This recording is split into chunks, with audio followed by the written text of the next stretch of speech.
Deep in the American Southwest lies a town no map dares to mark. New Mexico, a ghost town swallowed by dunes that whisper your name in the dead of night. A podcaster vanished, a journalist disappeared, an archaeologist barely escaped. What calls from the sands of New Mexico? And will it call for you? Welcome to Desert Shadows Uncovered, where we dive into the darkest mysteries of the American frontier. If you're new here, hit that subscribe button and ring the bell so you don't miss a single chilling tale. Like this video if you're ready to uncover the truth, comment with your thoughts on what's haunting New Mexico, and share this with your friends who love a good scare. Let's get more eyes on this mystery, because the dunes are listening. Tonight we follow the footsteps of those who dared to enter New Mexico and uncover a horror that never lets go. Buckle up, this is gonna haunt you.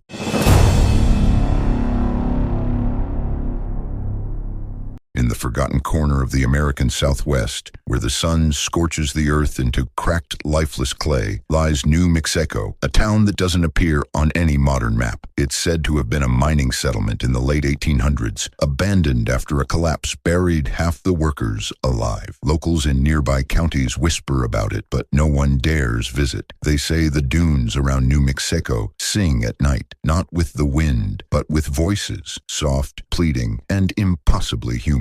Emma Caldwell, a 28-year-old true crime podcaster from Albuquerque, heard the rumors on a Reddit thread. Desperate for a breakout story to boost her struggling show, she packed her recording gear and drove her beat-up Jeep toward the coordinates someone had anonymously posted. The drive was long, the road dissolving into a faint dirt track, swallowed by endless sand. By dusk, she spotted it, a cluster of weathered shacks, half buried in dunes, their wooden frames bleached white like bones. A rusted sign, barely legible, read New Mexico, established. Ayrette nutrien batu yer. She parked and set up her microphone, the air thick with an unnatural stillness. No birds, no insects, just the faint hum of something she couldn't place. As the sun dipped below the horizon, painting the sky blood red, Emma began recording. Episode 47, The Lost Town of New Mexico. Is this place truly cursed, or just another desert ghost story? She said, her voice steady despite the creeping unease. Then she heard it, a low melodic hum, like a choir far away, rising from the dunes. It wasn't wind. She checked her weather app. The air was dead calm. The sound grew, forming words she couldn't quite catch, like a conversation just out of earshot. She pointed her microphone toward the dunes, heart pounding. This is real, she whispered into the recorder. The voices stopped abruptly. Silence pressed against her eardrums. Then a single whisper, clear as day, spoke her name. Emma. She froze, her breath catching. It came from behind her, but when she spun around, there was nothing but sand and shadows. Her flashlight flickered, though she'd charged it that morning. Panic clawed at her chest, but she forced herself to stay, rationalizing it as a trick of the mind. She needed this story. She explored the town, her boots crunching on the brittle ground. The shacks were empty, their interiors gutted, but strange symbols were carved into the doorframes, spirals and jagged lines that made her eyes ache. In the largest building, a crumbling saloon, she found a trapdoor leading to a basement. Against her better judgment, she descended. The air below was cold, unnatural for the desert's heat. Her flashlight barely cut through the dark, revealing a tunnel lined with pickaxes and lanterns, as if the miners had dropped everything and fled. At the tunnel's end was a circular chamber, its walls etched with the same strange symbols. In the center stood a crude stone altar, stained black with something that smelled faintly of iron. The whispering returned, louder now, a chorus of voices overlapping. Stay, join us, you were called. Emma's recorder screeched with static, though it was top-of-the-line equipment. She backed away, her flashlight dying completely. In the pitch black, something brushed her arm, cold, like a hand with too many fingers. She screamed, bolting for the ladder, but the trapdoor slammed shut above her. Hours later, or was it minutes, she clawed her way out, gasping under the starless sky. The dunes were silent now, but her recorder was still running. When she played it back, her own voice was gone. Instead, it was filled with hours of whispers in a language she didn't understand. understand, punctuated by her name. Over and over, Emma fled New Mexico, her Jeep barely starting. She never released the episode. Back in Albuquerque, she tried to research the town, but found nothing. No records, no history, only vague online rumors. Her dreams were haunted by the Dunes song, and sometimes, in the quiet of her apartment, she'd hear her name whispered again. Emma's disappearance sent ripples through the true crime community. Her podcast, Desert Shadows, surged in popularity, with fans dissecting her final episode for clues. A few diehards, calling themselves the Mexico Truthers, scoured the web for mentions of the lost town. They found scraps, blurry photos of sand-covered shacks, a 1970s newspaper clipping about missing hikers, and an X post from an anonymous account. "Don't go to New Mexico. The dunes don't let you leave." The post was deleted hours after it went up, but screenshots spread like wildfire. Among the truthers was Ryan Torres, a 32-year-old freelance journalist from Tucson, with a knack for chasing leads others ignored. Emma's story hooked him. Her last recording, uploaded by a friend to the podcast feed, was chilling. Hours of unintelligible whispers, her name woven into the cacophony like a taunt. Ryan didn't believe in ghosts, but he believed in stories. New Mexico was his chance to break out of writing clickbait for local blogs. Armed with a drone, a GoPro, and a satellite phone, he set out for the coordinates Emma had followed. The drive was brutal. His GPS glitched 50 miles out, looping him through endless desert scrub. By dusk, he spotted the skeletal remains of New Mexico, just as Emma described. Shacks sinking into dunes, the air heavy with that same unnatural quiet. He launched his drone, its camera sweeping over the town. The footage showed nothing unusual, just sand, ruins, and those strange spiral-carved door frames. But when he played it back, faint shapes flickered in the corners of the frames like figures standing just out of focus. He chalked it up to a glitch. Ryan parked near the saloon, the same one Emma had explored. The rusted New Mexico sign creaked in a breeze he couldn't feel. He started his GoPro, narrating for his planned article. October 12, 2025. I'm in New Mexico following Emma Caldwell's trail. This place feels wrong. The words caught in his throat as the humming began. A low choral drone rising from the dunes. It wasn't wind. The sand lay still, untouched. The hum shaped into words, too faint to decipher, but one stood out. He froze, GoPro shaking in his hand. "Who's there?" he called, his voice swallowed by the vastness. No answer, just the hum growing louder, now laced with a rhythmic pulse like a heartbeat under the earth. He tried his satellite phone to call his editor. Dead. The battery was at 80%, but the screen was black. His drone, still hovering, suddenly plummeted into a dune, its propellers whining as if caught in something thick. Against every instinct, Ryan pushed toward the saloon. The trapdoor was there, half open as if waiting. He hesitated, remembering Emma's recording, but the journalist in him won out. He needed answers. Descending into the basement, he found the same tunnel she'd described, its walls etched with those